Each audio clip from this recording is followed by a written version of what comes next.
B.B. King e Trey Chapman. Quem está na área? Cuiabá está na área. Vamos entrando e compartilhando. Essa turma aí que vai fazer... Boa noite, boa noite. Essa turma que vai fazer o concurso de Delta Acre. São Luís, Bacabal, Bahia. Teresina, Manaus. Sourinho, São Paulo, Rio Grande do Norte. Fortaleza, Caicó, Minas, Rio Branco. Ó, o Acre está na área. Juazeiro. Boa noite, pessoal. Vamos entrando aí, compartilhando. Bem, aos que não me conhecem, vamos lá. Quem é que está compartilhando? Fabiola, Cáceres, Mato Grosso, Brasília, Belém. Combinar um chopp. Bruce, chopp depois da prova. Eu acho que vale a pena. Depois de uma prova como essa, é sempre bom tomar um chopp. Bem, infelizmente nós não vamos estar no Acre, no aulão do Acre. Por isso que nós estamos aí colaborando com o Saber Mais Direito e fazendo esse aulão, digamos assim. Boa noite, pessoal. Aqui pelo Periscope do Saber Mais Direito, beleza? Bem, como é que está a imagem e o som, pessoal? Como é que está aí a imagem? É que segunda-feira, por exemplo, nós tivemos um problema no Periscope e não foi possível fazermos a nossa transmissão normal, rotineira. Beleza? Ainda bem que está tranquilo, porque a internet não está exatamente da melhor forma. Bem, aos que não me conhecem, eu sou o delegado Cleopas. Eu sou delegado aqui em São Luís do Maranhão. Estou na polícia desde 1998, fui policial civil, policial federal e desde do concurso 2002 como delegado de polícia, tá certo? Sou autor, professor de Direito Penal, Processo Penal e Criminologia e tenho desenvolvido trabalhos aqui no Periscope, basicamente de processo penal. Vez por outra eu comento também algumas novas leis com repercussões penais, mas tenho feito um trabalho mais específico aqui em processo penal, tranquilo? Tem algumas obras publicadas, entre as quais as que parecem ter maior... tá sumido. É verdade, Alexandre. Andei sumido aí, infelizmente, problemas técnicos, exclusivamente problemas técnicos. Foram muitas chuvas aqui em São Luís do Maranhão que me impossibilitaram algumas vezes, outras vezes realmente um problema de internet que lamentavelmente tem ocorrido, tá certo? Mas nosso objetivo é voltar a fazer aqui nossas transmissões todas as segundas-feiras, tranquilo? Bem, voltando a falar aqui dos nossos livros, dos trabalhos, eu escrevo esse livro em parceria com o professor Bruno, também delegado de polícia do Espírito Santo, o livro Delegado de Polícia em Ação. É um livro de fôlego, teórico e prático, manual, teórico e prático. Tem modelos, bastante teoria, questões discursivas, é bastante útil aí para o concurso de delegado de polícia. Este livrinho aqui também, de questões discursivas, que eu coordeno com o Bruno e comento processo penal, é um livro só de questões discursivas, que é bastante interessante, tá certo? Desenvolvo também um trabalho como coach e como mentor, que vocês certamente que estão aí estudando para fazer concurso já devem conhecer essas duas metodologias. Inclusive tem pessoas aí que estão na área que eu já vi que fazem parte desta equipe de orientandos. Bem, pessoal,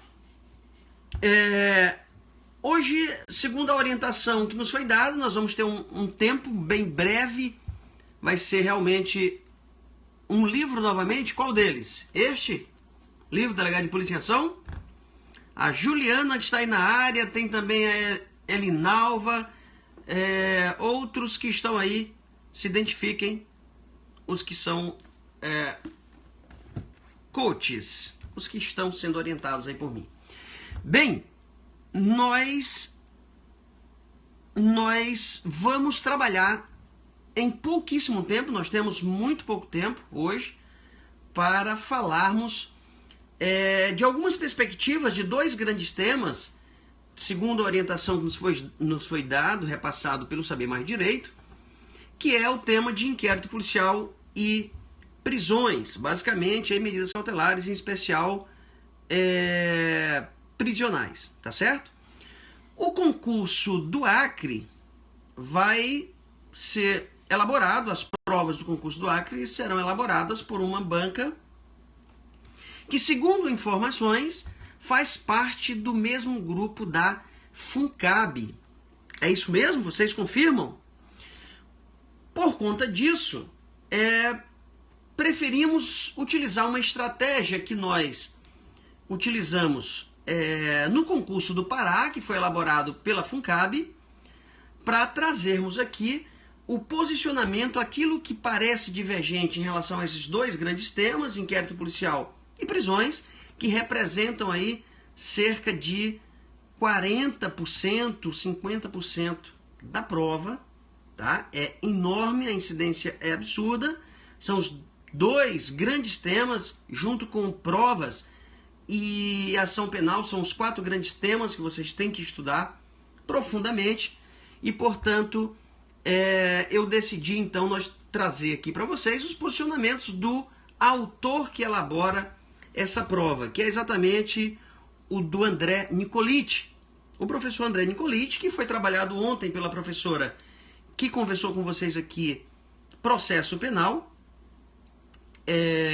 Ela falou sobre princípios no processo penal, sobre ação penal, que são 2 outros grandes temas que o professor André Nicoliti tem grande predileção.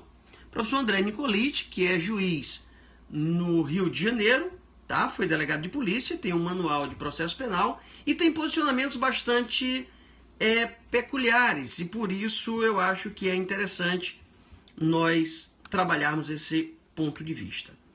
Ok? Primeiro, sobre o conceito de inquérito policial.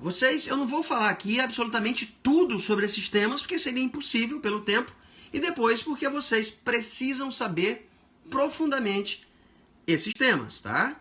Inquérito policial é o principal tema que o delegado de polícia vai ter que trabalhar. Vejam, mas é interessante trabalhar um conceito que acaba por privilegiar o posicionamento do professor André Nicoliti. E é interessante porque demonstra uma mudança de perspectiva. O professor André Nicoliti pensava, até uma edição anterior do seu livro, do seu manual, ele entendia que o inquérito policial era unidirecional. Ele entendia, por exemplo, que o inquérito policial era voltado exclusivamente à formação ou ao fornecimento de elementos de convicção para o órgão de acusação, para a propositura da ação penal, que, aliás, é o posicionamento tradicional. Perfeito? Portanto, era unidirecional. Graças a Deus, o professor André Nicoliti mudou de posicionamento. Eu já entendo dessa forma, já escrevi, inclusive, sobre isso. Eu entendo que existe uma dupla finalidade do inquérito policial e isso repercute diretamente no conceito, na função e em toda a estrutura procedimental do inquérito policial. E o professor André Nicoliti entende, a partir da última edição do seu manual, que o inquérito policial é bidirecional. Ele, portanto, deve servir não só de base para o órgão acusador, Ministério Público ou ofendido nos casos de ação penal privada, para fornecendo elementos aí da justa causa, digamos assim, especialmente a materialidade e os indícios de autoria, mas que também serve como um instrumento, como um ato administrativo formal, voltado à garantia de direitos fundamentais do imputado, inclusive sendo possível a reunião durante a investigação de elementos informativos ou elementos de prova, como queiram, que favoreçam o próprio imputado, favoreçam a defesa, possibilitando assim o pronunciamento ou a manifestação do Ministério Público, especialmente do Ministério Público. Vamos falar sobre o Ministério Público porque é predominantemente de natureza pública a ação penal no Brasil. Inclusive, os crimes de ação penal privada deixarão de existir, passarão a ser de ação penal pública condicionada à representação, caso o projeto de lei do Senado 156 de 2009 seja aprovado, já foi aprovado no Senado, está na Câmara dos Deputados, e, portanto, vamos falar basicamente sobre o Ministério Público como órgão de acusação. Então, vejam, o professor André Nicoliti, portanto, passou a compreender que o inquérito policial possui uma dupla função. Eu chamo, quando eu escrevo sobre isso, inclusive neste livrinho aqui, eu digo que o inquérito policial possui uma dupla função, uma dupla instrumentalidade, ou uma dupla função. Uma função punitiva, exatamente quando ele serve de fornecimento de elementos de convicção para a propositura da ação penal, sempre que o inquérito policial reúne elementos informativos acerca da materialidade e dos indícios de autoria, ele está exercendo essa função punitiva, digamos, tá? Sendo o substrato principal da justa causa para a propositura da ação penal. Mas ele também exerce uma instrumentalidade ou uma função garantista, a partir do momento em que é possível a reunião de elementos informativos que favoreçam a defesa. Beleza?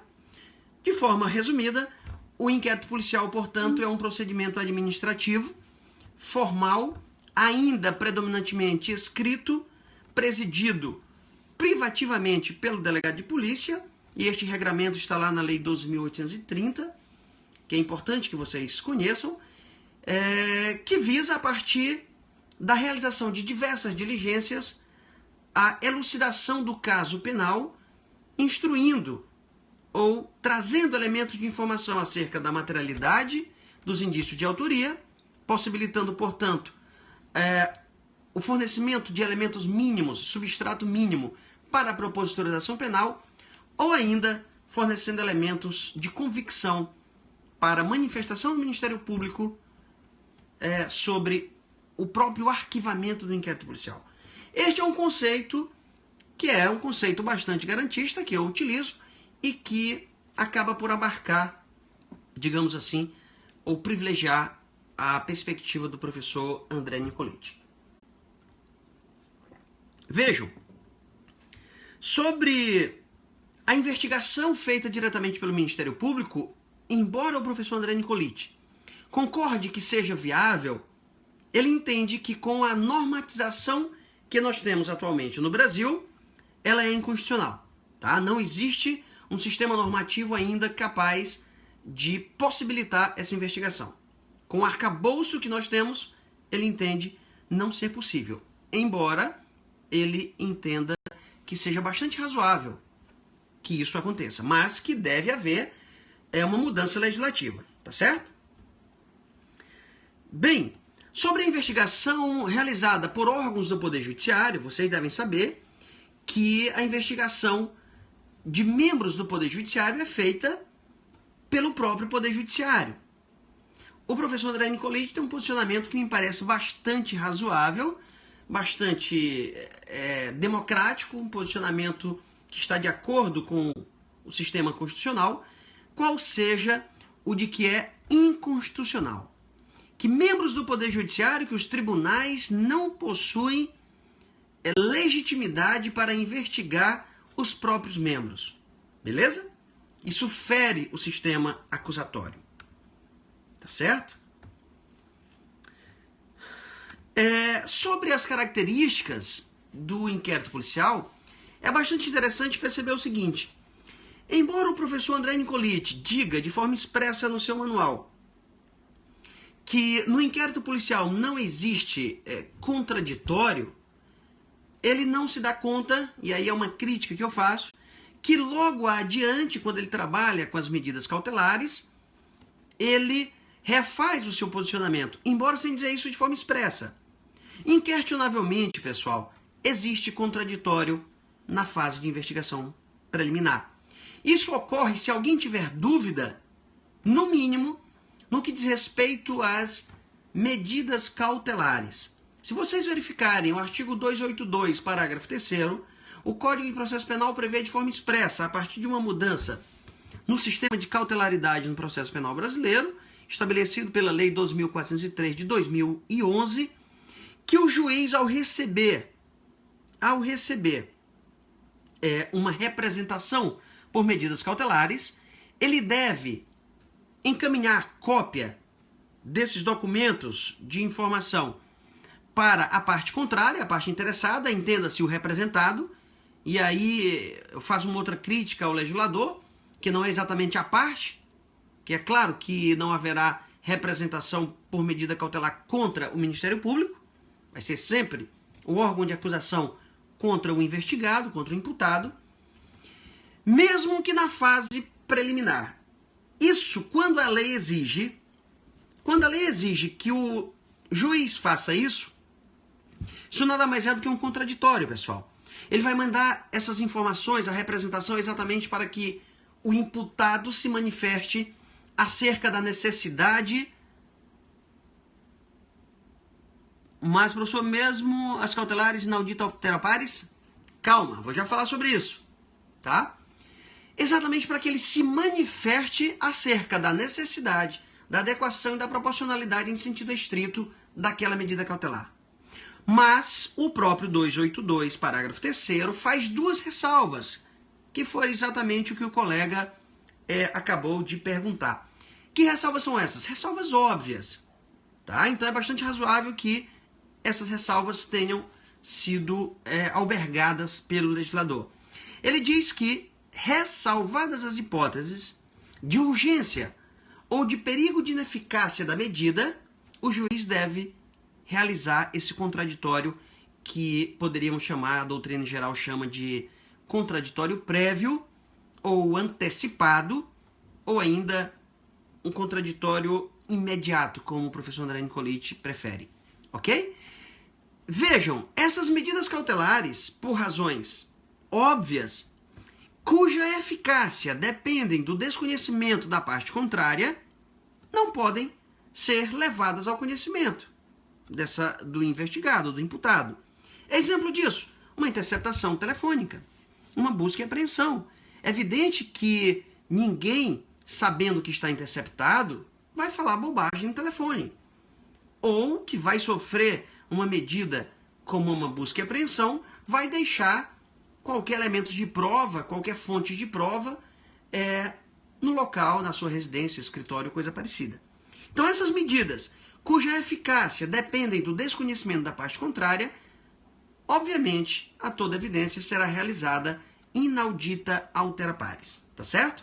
Portanto, sem o conhecimento da parte contrária. Então vejam, em síntese, embora o professor André Nicoliti diga que não existe contraditório no inquérito policial, quando ele trata das medidas cautelares, ele fala tranquilamente sobre este contraditório antecipado. Beleza? Sejam bem-vindos, vamos entrando e compartilhando e convidando o pessoal. Esta live hoje é voltada exclusivamente aos interessados no concurso do Acre, beleza? E, portanto, nós temos aqui uma perspectiva de conteúdo e de autor um pouco mais reduzido. Tranquilo? Sigamos. Sobre a utilização do inquérito policial no rito do tribunal do júri, o professor Nicoliti tem um posicionamento bastante interessante. Vocês devem saber que vige, no âmbito do rito do tribunal do júri, o princípio da íntima convicção, em termos valorativos da prova. A decisão dos jurados não precisa ser fundamentada. Por conta disso, entende o professor Nicoliti, e eu acho bastante acertado esse posicionamento, que grande saber mais direito, Dalmo, compartilha aí, convida a galera. Vejam, o professor André Nicoliti compreende que, uma vez pronunciado o réu, deve haver exclusão física do inquérito dos autos do processo. Este posicionamento é bastante interessante, inclusive já é defensável, inclusive a partir da propositura da ação penal. Mas não vamos falar sobre isso, tá? Sobre a ação penal foi falado ontem. Uma vez proposta a ação penal, e esta é a tendência no mundo, democrático, o processo penal já tem essas previsões, o inquérito policial servirá os elementos de prova preliminares, as investigações preliminares servirão apenas de base à propositura da ação penal. Uma vez proposta a ação penal, esses autos de investigação serão excluídos dos autos do processo. Tranquilo? Então este é um posicionamento interessante, exatamente pelo seguinte: com muito mais razão, se os jurados não precisam fundamentar sua decisão, eles não podem ser influenciados pelos elementos informativos que foram produzidos sem contraditório que se encontram no inquérito policial. Evidentemente, nós temos que ressalvar as hipóteses lá do 155 do CPP, que são exatamente as provas cautelares, que eu mencionei inclusive aqui, as irrepetíveis, que também estão lá previstas, e as provas antecipadas, porque a prova antecipada já é produzida em contraditório contemporâneo ou simultâneo, inclusive na presença do juiz, do órgão acusador e do defensor. Beleza? Este é um posicionamento bastante peculiar do professor Nicoliti, que eu acho que é importante que vocês saibam. Sobre o sigilo no inquérito policial, muito cuidado. O professor Nicoliti gosta desse tema. E vejam que, Stefano, infelizmente nós não vamos poder, infelizmente não tem como repetir aqui tantas coisas. Vejam depois, é possível, o vídeo fica gravado, dê uma olhada depois, porque o nosso tempo aqui está bastante corrido. Beleza? Não me leve a mal. Eu repetiria aqui, conversaria com vocês o tempo todo. O Alexandre aí, Martino, está dizendo que na prática não é nada sigiloso. Tem toda a razão. Na prática realmente não é sigiloso, mas deveria. A investigação deve ser sigilosa, pelo menos o sigilo externo, aquele sigilo dirigido à população em geral, ao público em geral. Beleza? Enquanto a regra no processo é a publicidade, aqui no inquérito policial, na investigação, a regra é a sigilosidade. Está lá no artigo 20. Tranquilo? Algumas vezes a lei estabelece casos específicos, como referentes a crimes contra a dignidade sexual, crimes envolvendo violência doméstica e familiar contra a mulher, contra crianças e adolescentes, idosos, diversas hipóteses sobre o caso de interceptação telefônica, enfim, nós temos diversas previsões de sigilo. Outras vezes estabelece a necessidade de sigilo por razões de segurança nacional, ou por se tratar mesmo de uma investigação, ou ainda para garantir a privacidade, a intimidade das partes, dos envolvidos, vítima, testemunha, ou até mesmo do imputado, a segurança para evitar escândalo. A legislação utiliza diversas formas de manifestar a necessidade de sigilo, tá certo?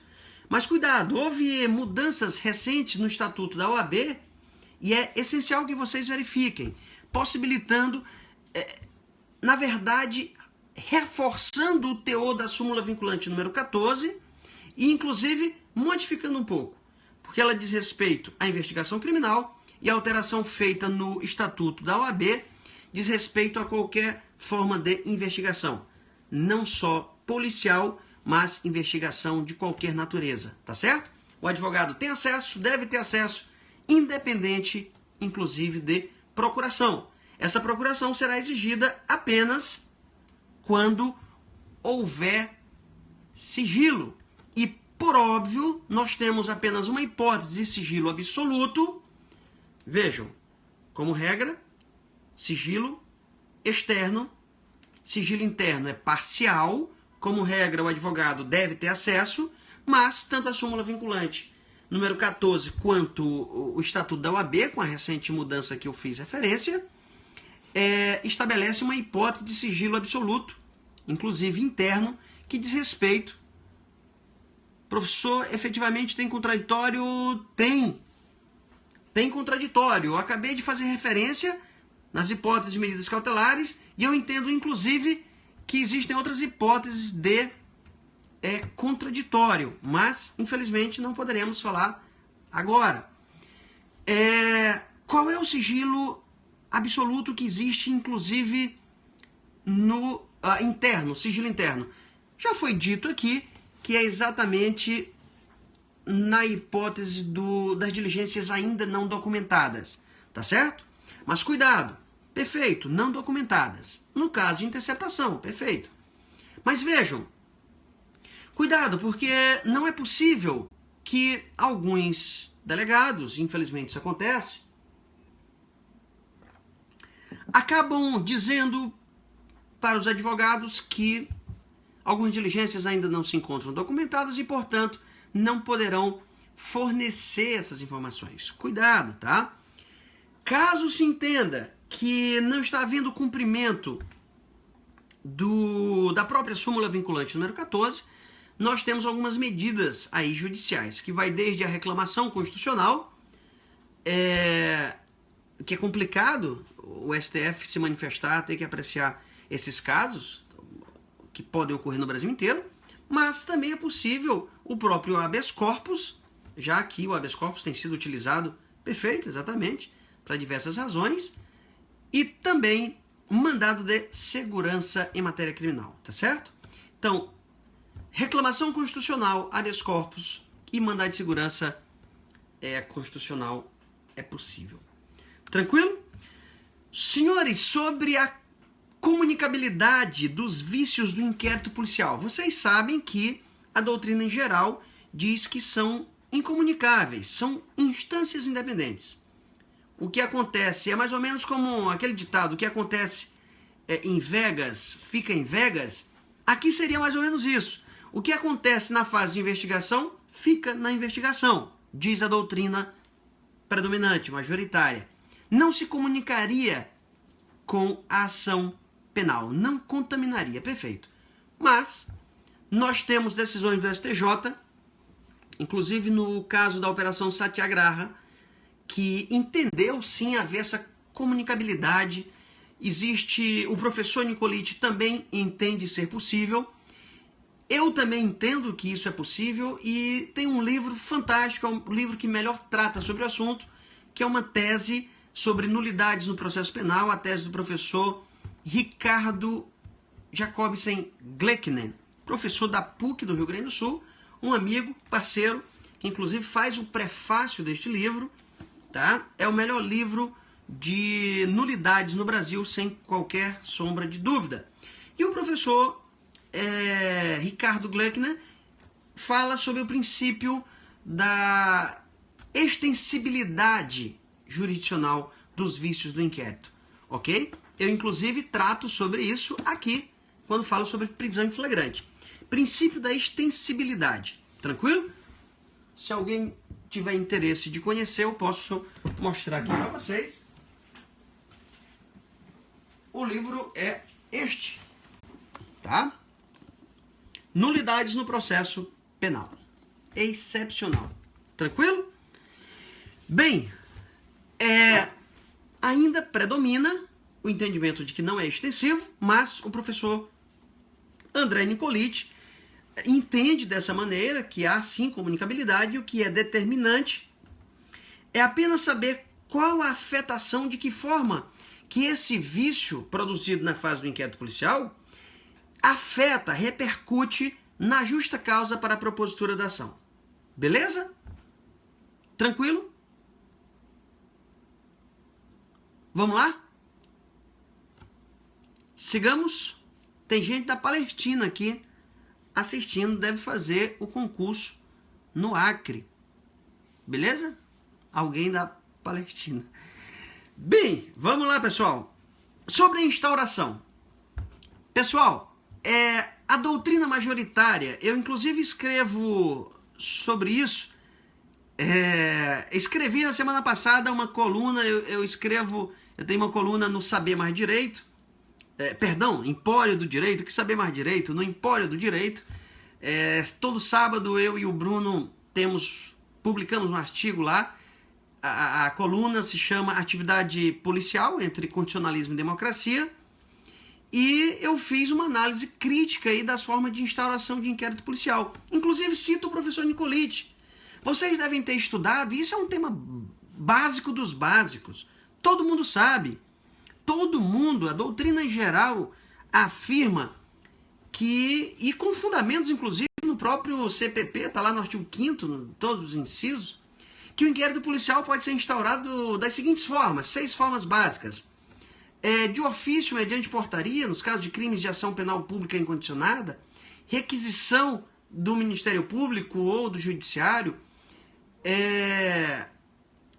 representação do ofendido, requerimento do ofendido, no caso de ação penal privada, requisição do ministro da Justiça, no caso de ação penal pública condicionada à representação, e por auto de prisão em flagrante. Vejam, nesse artigo que eu me refiro, que eu escrevi aí, está publicado na semana passada, eu analiso e demonstro o equívoco que existe nessa perspectiva. Pelas seguintes razões, de forma muito simples, pessoal. Primeiro, representação do ofendido e requisição do ministro da Justiça são condições objetivas de procedibilidade. Beleza? Condições objetivas de procedibilidade. Não é forma de instauração de inquérito policial. O pressuposto básico disso que eu estou falando é muito simples. O inquérito policial é um ato privativo do delegado de polícia. Se somente o delegado de polícia pode instaurar inquérito policial, somente um ato administrativo de atribuição do delegado de polícia pode ser o ato inaugural do inquérito policial. Se isso é compreensível por vocês, e me parece simples de se compreender, é óbvio que uma requisição do juiz ou do promotor não podem ser forma de instauração de inquérito policial. Existe uma outra razão lógica e simples, de um raciocínio simples, que é o seguinte: quem requisita alguém alguma coisa. O juiz ou o promotor, segundo a doutrina, requisita ao delegado de polícia que instaure. Se ele faz isso, se ele requisita ao delegado, é porque a requisição não é forma de instauração.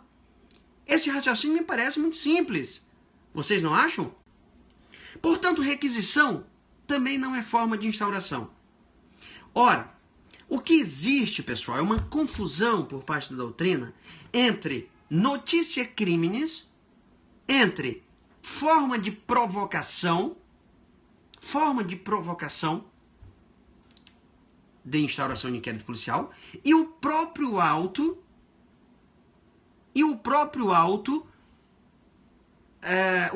ato administrativo que inaugura o inquérito policial. Esta é a confusão.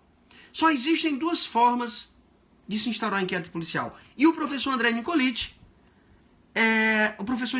diz isso também de forma clara, por isso é importante que vocês percebam, que é o seguinte: portaria ou auto de prisão em flagrante. Quando eu escrevo esse artigo, eu digo de forma bastante peremptória que o critério distintivo não é, como diz a maioria da doutrina, a natureza da ação penal, mas a prisão em flagrante ou a liberdade do imputado. Se houver prisão em flagrante, o inquérito será instaurado mediante auto de prisão em flagrante. Não havendo auto de prisão em flagrante, em todas as outras hipóteses, requisição, representação, requerimento, em todas as outras hipóteses, o delegado de polícia deve instaurar o inquérito mediante portaria. Beleza?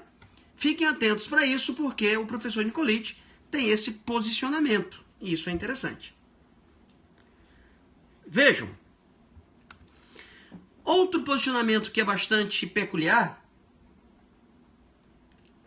do professor Nicoliti é que é um ponto que a doutrina ainda diverge bastante sobre a chamada VPI, verificação preliminar de informações ou verificação de procedência das informações.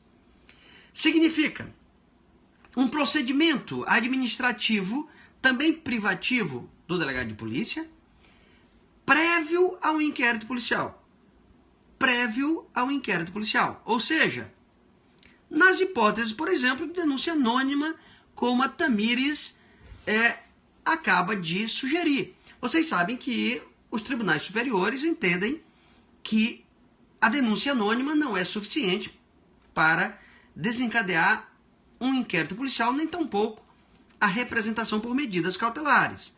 O delegado, diante de uma denúncia anônima, de uma delação apócrifa, deve fazer o quê?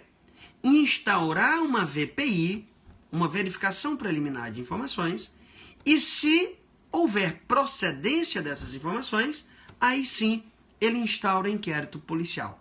Beleza? Ficou claro isso? E o professor Nicoliti encampa aí essa doutrina e, portanto, compreende que seja legítimo. Fundamento normativo para isso, artigo 5º, parágrafo 3º do CPP. Artigo 5º, parágrafo 3º do CPP. Tá certo? Fundamento dogmático. Ora, exatamente fornecer elementos de justa causa para a instauração do inquérito policial. Ou seja, a VPI é um filtro processual contra a instauração de inquéritos infundados, tá certo? Afinal de contas, o inquérito policial traz diversas consequências aí na vida do sujeito, do imputado. Indícios de autoria e materialidade. Perfeito. Tranquilo? Vejam, ainda sobre a instauração do inquérito.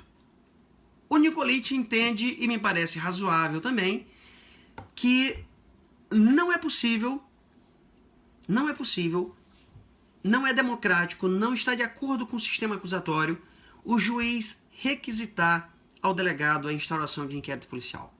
Beleza? Não cabe ao juiz fazer isso. Deixa que o Ministério Público faça. E o que o juiz então deve fazer caso ele tenha notícia da prática de um crime? Segundo o professor Nicoliti, ele deve proceder na forma do artigo 40. Exatamente, manda para o MP. E o MP que se vire. Tranquilo? Sigamos.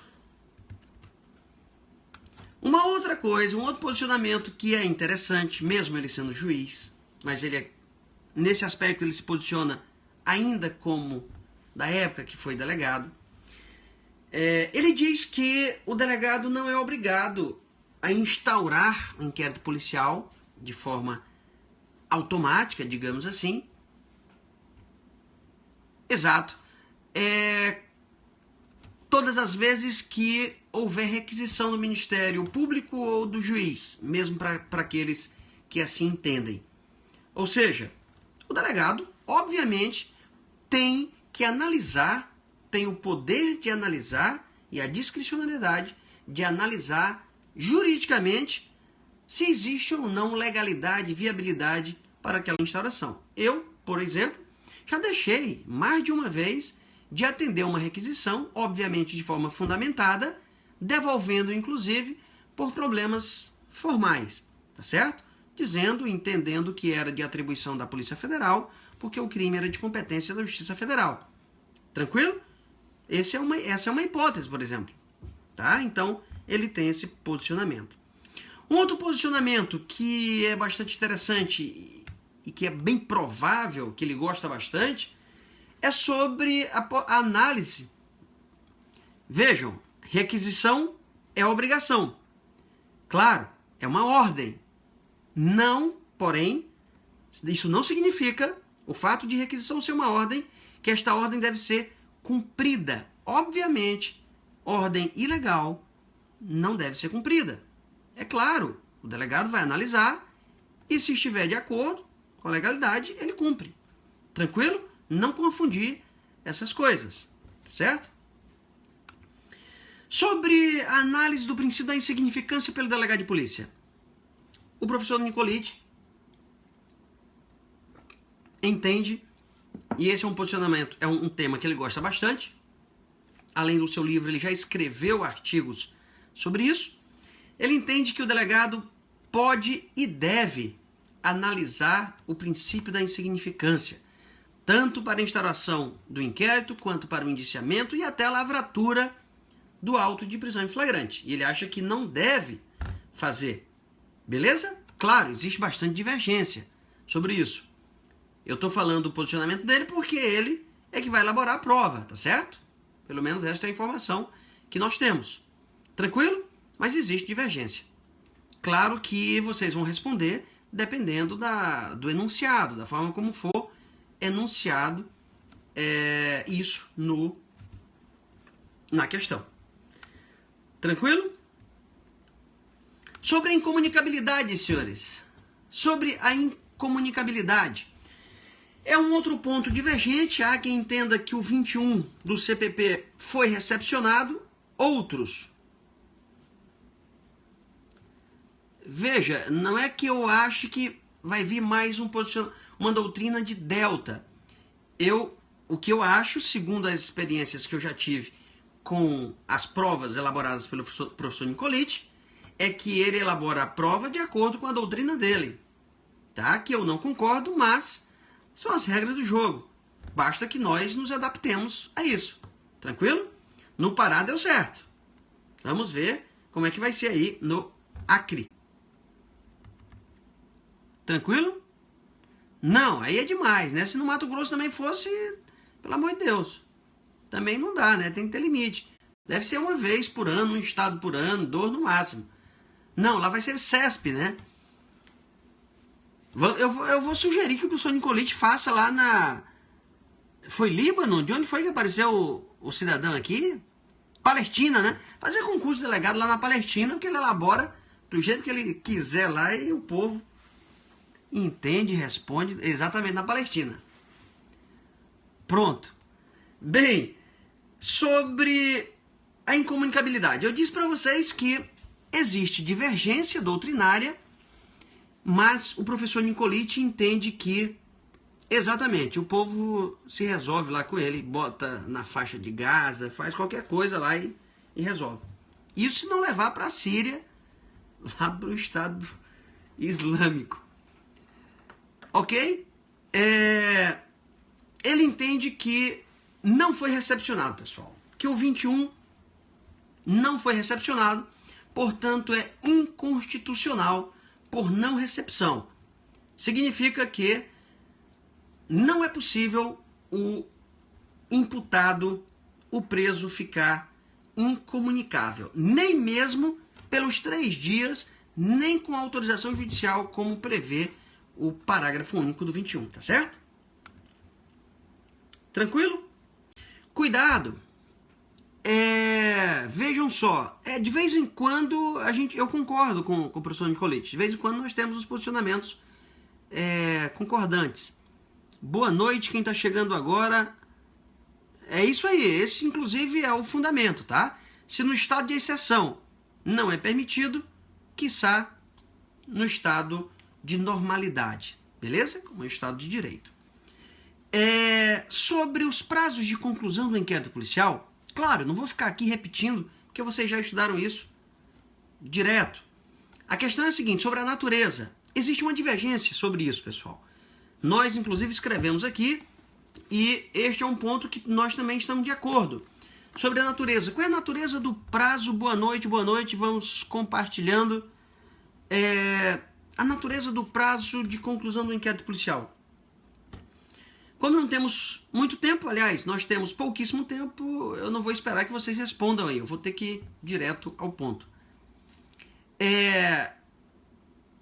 Não só, na verdade é um prazo misto, de natureza mista, tá, pessoal? E o professor Nicolete concorda com isso. Se se tratar de inquérito policial com indiciado preso, é material, é um prazo penal e, portanto, contado na forma do artigo 10 do Código Penal. Tranquilo? Se estiver solto, se o cidadão estiver solto, o investigado, o indiciado, ele entende que será um prazo processual contado na forma lá do 798, parágrafo 1º. Na primeira hipótese, inclui-se o dia do começo, exclui-se o dia do fim, não pode ser prorrogado. Se cair num sábado, no domingo ou no feriado, tem que ser antecipado. Já se ele estiver solto, não tem problema, pode ser prorrogado. Beleza? Acabou sábado, domingo, não tem problema, manda na segunda, não vai ter problema algum. O professor Nicolete também entende que o princípio da duração razoável do processo deve ser aplicado também aqui na investigação preliminar, no inquérito policial. Inclusive, ele entende que o juiz pode arquivar o inquérito policial caso ele entenda que o promotor e o delegado estão nesse ping-pong, nesse bate-bola há muito tempo. O promotor requisitando novas diligências e o delegado se manifestando pela prorrogação e vai e volta nessa loucura com o tempo aí que ele considere irrazoável. Ele entende que o juiz pode arquivar com base neste princípio. Eu acho isso já um pouco questionável, tá certo? Eu acho que deveria aplicar o 28, não exatamente arquivar sem qualquer análise por parte do procurador-geral. Tranquilo? Sim, isso aí é outra coisa. O excesso de prazo tem essa repercussão. Claro que o juiz pode fundamentar, isso acontece o tempo inteiro, tá, pessoal? Excesso de prazo estando preso, óbvio que é muito mais fácil. Uma coisa é relaxar a prisão. Outra coisa é considerar que o juiz pode arquivar. Sim, nós vamos falar sobre isso. Vou já falar sobre isso. Ele acha que é inconstitucional o 28, tá? O lance de aplicar o 28 é o que estou dizendo. Ele entende que o juiz pode arquivar, achando que está havendo excesso de prazo. Tá certo? Mas ele, vou aproveitar então para falar sobre isso, ele considera que o 28 é inconstitucional. E ele acha isso com base em quê? Porque ele acha que o juiz, ao encaminhar os autos do inquérito ao procurador-geral, ele está agindo aí como acusador. Porque, ora, se o promotor está se manifestando pelo arquivamento, ele deveria arquivar. Bem, eu já discordo, eu acho que no curso da persecução criminal existem diversos momentos em que o juiz atua fiscalizando isso e até a obrigatoriedade da ação penal pública, então não vejo muitos problemas. Mas, de fato, o pessoal, ele abomina, ele critica e considera inconstitucional, tá certo? Tranquilo? Por outro lado, de forma contraditória, o professor Nicolite concorda, até porque ele é discípulo do professor Afrânio Silva Jardim, que é um craque do processo penal, e que trabalha muito bem em diversos temas, entre os quais arquivamento do inquérito policial e ação penal, são grandes duas predileções do professor Afrânio. E o professor Nicolite, sendo discípulo dele, admirador, pupilo, ele concorda com a figura do arquivamento implícito. Eu acho absolutamente irracional isso. Não preciso aqui voltar a falar o que é o arquivamento implícito, vocês certamente já estudaram exaustivamente. Tá? O arquivamento implícito, vocês sabem que o arquivamento deve haver a partir de uma manifestação expressa do Ministério Público. Deve ser expresso, ele deve se manifestar e dizer quais são as razões pelas quais ele está se manifestando pelo arquivamento. Mas o professor Afrânio, Nicolite, Paulo Rangel e outros entendem que ocorreria em duas hipóteses o arquivamento implícito. Primeiro, quando o Ministério Público propuser a ação penal e deixar de fora algum investigado ou algum fato. Veja, sempre nessas hipóteses de arquivamento implícito, haverá pluralidade de fatos investigados ou de pessoas investigadas. Então, na primeira hipótese, o Ministério Público propõe ação penal, mas deixa de fora alguém ou algum fato. Tratou, inclusive, de quê? Do arquivamento? Do inquérito? Eu não sabia, por exemplo. Eu fui informado aqui pelo Dalmo, ela falou de princípios e de ação penal, não de arquivamento.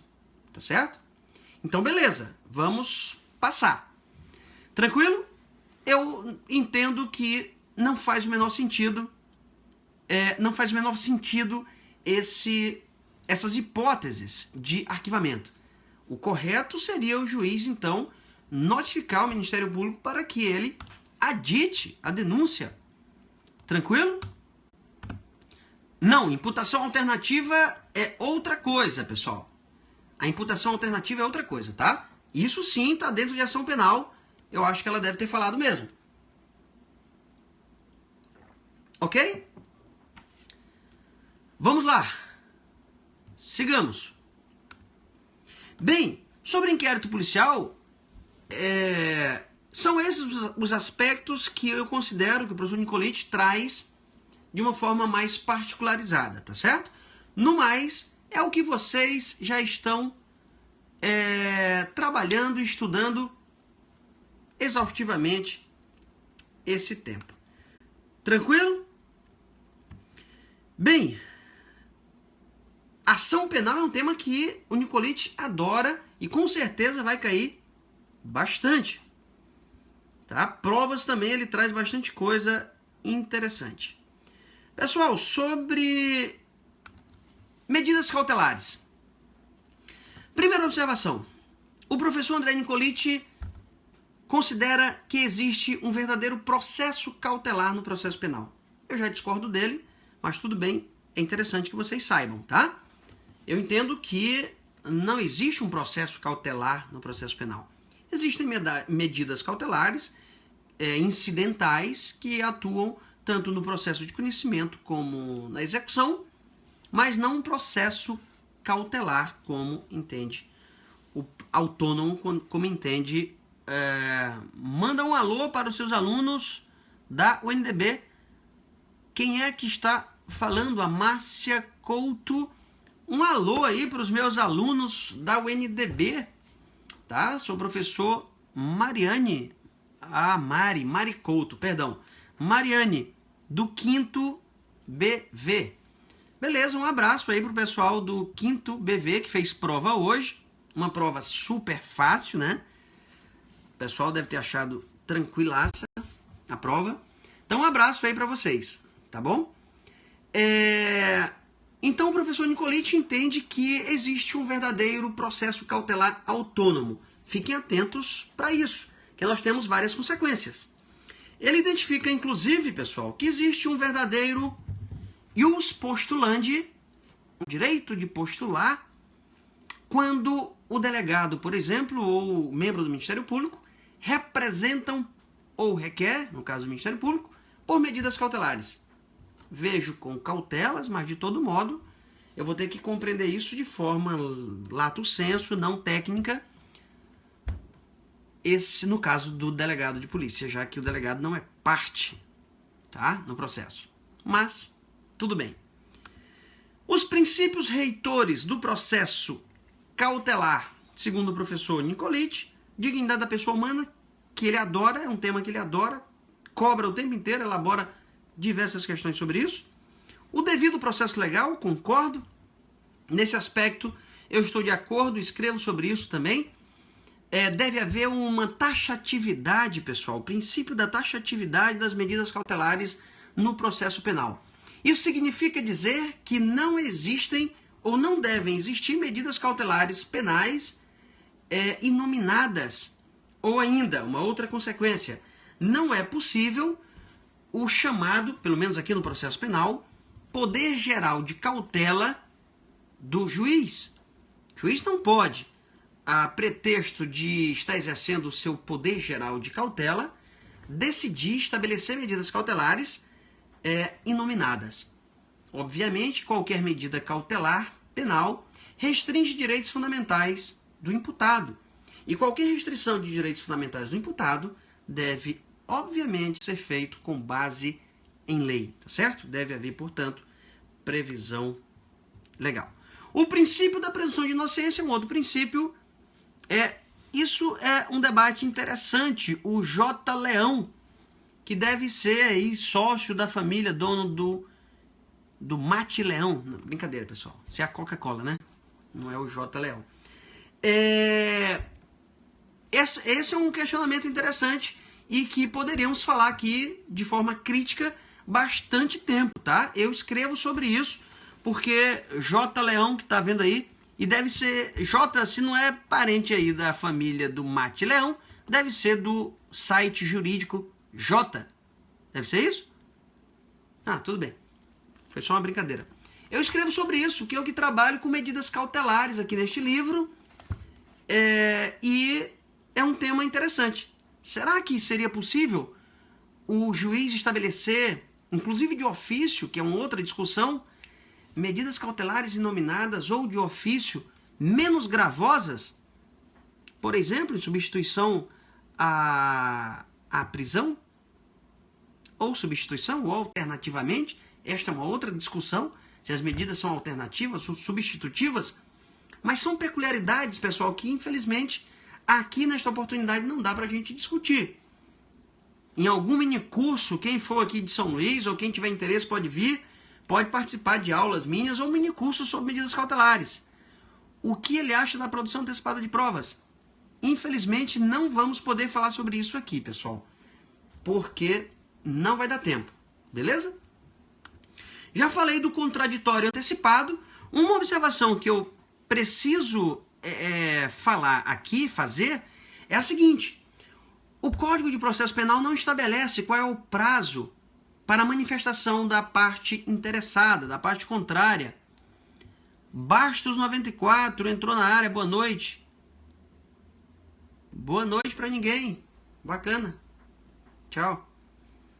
Bem, o professor Nicolite tem um posicionamento singular, que é o seguinte: ele entende que esse prazo, pessoal, deve ser o de 5 dias.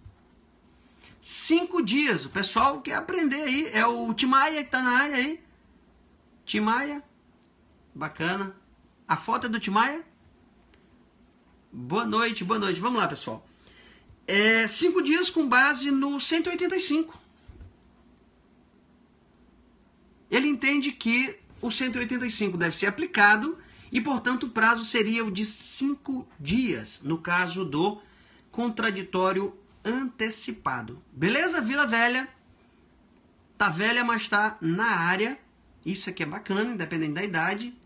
A Vila tá firme e forte. Hoje eu fechei a prova. Fechou a prova? Legal. Para me entregar? Fechou a prova para me entregar ou respondeu tudo? Beleza. Não é o Timai, é o professor Clamp, do professor Aloprado. Parecido com isso. Vamos lá, pessoal. Não é nenhuma novidade a excepcionalidade da prisão preventiva. Vocês sabem que com a reforma da Lei 12.403, o que tem a presunção de inocência, pessoal? Está repetindo aí a Alberger. Inclusive, quem for para o Acre, tem Alberger lá no Acre. É mais barato, pessoal, do que hotel. Alberger. Brincadeira. Os meus alunos sabem, eu não sei contar piada. Então, por isso, além disso, quando eu estou muito cansado, e hoje eu estou bem cansado, a minha tendência é exatamente tentar relaxar, e aí não sai nada que presta, é só bobagem, tá certo? E eu realmente não sei contar piada. Alguém entendeu o lance do Alberger? O Alberger entendeu, tá? Tá me referindo ao albergue, tá, pessoal? Albergue da juventude, vocês devem ter viajado bastante, ficar. Hoje se chama de hostel, mas antigamente, na minha época, era de albergue. Bem, vocês sabem que o 282, parágrafo 6º, se for bonito, é legal, prevê a excepcionalidade da prisão preventiva. Claro, a prisão preventiva passou a ser, segundo a doutrina repete o tempo inteiro, a última ratio da cautelaridade penal, do sistema de cautelaridade penal. Ou seja, só será possível quando outras medidas cautelares alternativas, menos gravosas, não forem possíveis, ok? Isso aí é tranquilo. Proporcionalidade. Cuidado. Se vocês olharem o 282, os incisos 1º e 2º, que falam lá da necessidade, da adequação da medida, o professor Nicolite entende que o inciso 1º do 282, ele discorda da possibilidade de uma medida cautelar ser decretada com o fim de evitar a prática de infrações penais. Eu também concordo com isso, porque a evitação de prática de infrações penais é uma finalidade da pena, da prisão-pena e não da prisão cautelar. Beleza, pessoal? Mas é uma visão que me parece bastante razoável, tá certo? Afinal de contas, nós temos um direito penal do fato e não do autor, e, portanto, o processo penal também deve ser um processo penal do fato e não do autor. Infelizmente, nós sabemos que não é assim em muitos casos. Cuidado! Existe um princípio que é o da provisionalidade, que não deve ser confundido com o princípio da provisoriedade. A provisoriedade quer dizer tempo. Nós temos poucas medidas cautelares com provisoriedade expressa. Partiu, obrigado. Partiu o quê? Melancia? Melão? Boa noite, pessoal. Bons estudos aí para quem está indo. Quem está partindo, pode partir. Uma fruta agora vai bem. Sigamos. Cuidado. Provisoriedade quer dizer tempo previsto. Embora as medidas cautelares sejam, obviamente, por não serem uma decisão definitiva, claro que são provisórias, mas o tempo nem sempre é... Tô partindo uma carne? Ah, entendi. Cuidado, né? Papelão? Olha lá, esse negócio não é papelão. O que eu estava falando? Ah, provisoriedade. Por exemplo, interceptação telefônica. Tem previsão expressa de tempo. Nós temos prisão temporária. Nós temos tempo. 5 dias, prorrogar por mais 5, 30 dias, prorrogar por mais 30, em hipótese lá de crimes hediondos ou equiparados. Beleza? A provisionalidade é outra coisa. A provisionalidade está relacionada com a chamada... O concurso PC Novidades Maiara Rocha ADV. Maiara, tá previsto. Carne no Mato Grosso é boa. Eu tenho certeza. Eu vou aí para fazer o aulão. Aí eu quero provar essa carne boa, que não é papelão. Tá previsto para sair o concurso daqui do Maranhão, tá certo? Deve sair ainda este primeiro semestre. Tá havendo a tramitação normal. Tem que ler até 5, prorrogar por até 5, procede? Não entendi, pessoal. Enfim, a temporária. 5 dias, prorrogável por mais 5. Se for cumprida, olha só, se no 6º, 7º dia, o delegado conseguir cumprir o ato de investigação que ensejou a representação pela prisão temporária, ele deve colocar, obviamente, o sujeito em liberdade.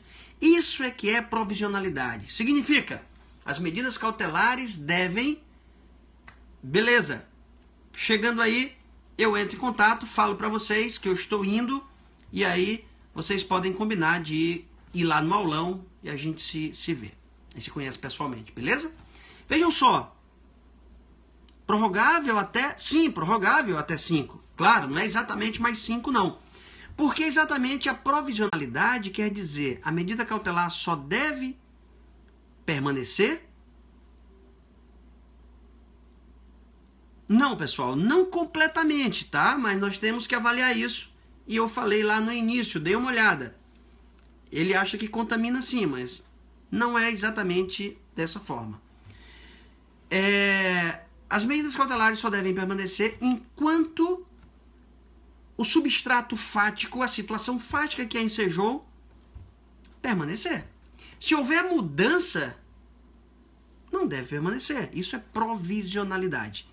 Significa, de outro modo, incide nas medidas cautelares a chamada cláusula rebus sic stantibus, que normalmente a gente estuda lá ou no direito administrativo ou no direito civil. Cláusula rebus sic stantibus, ou seja, havendo mudança em uma situação fática, deve haver cláusula rebus sic stantibus. Vocês nunca viram isso, essa expressão? Dê uma olhada lá. Nada mais é do que provisionalidade, tá bom? Pessoal, eu queria falar muito mais, queria conversar com vocês, mas tenho já outros compromissos. E eu tinha aqui 1 hora, falei até mais do que isso. Por favor, boa sorte e estudem basicamente princípios. Ele gosta muito. Inquérito policial, ação penal, provas e prisões. Se vocês conseguirem ver isso, tenho certeza que vão tirar de letra. Tranquilo? Quem for fazer aí audiência de custódia, se eu concordo, e audiência de custódia, bem, eu não lembro do que ele escreveu, pelo menos no manual dele não, e artigo, mas ele escreveu sobre audiência de custódia. E conhecendo a doutrina dele, acho que é, aliás, um tema muito caível. Estou falando sobre isso há bastante tempo, já escrevi sobre isso. Muito obrigado a Louise Suéter não, né? Não, camisa, suéter não. Desculpa, Luiz. Ele deve certamente concordar, mas eu não vou afirmar isso. Procurem rapidamente aí na internet alguma coisa sobre audiência de custódia. Não me recordo o posicionamento dele, mas acredito sinceramente que ele concorda com isso, tá bom? E acho que é um tema muito provável de cair. Tranquilo? Eu escrevo sobre isso, tá, pessoal? Escrevo sobre isso, procure inclusive na internet, eu já escrevi sobre isso. Um grande abraço, bons estudos e até segunda. Segunda-feira é feriado, mas se tudo der certo, nós vamos fazer aqui a nossa live falando sobre processo penal. Tranquilo? Um grande abraço, boa noite novamente e boa prova. Até mais.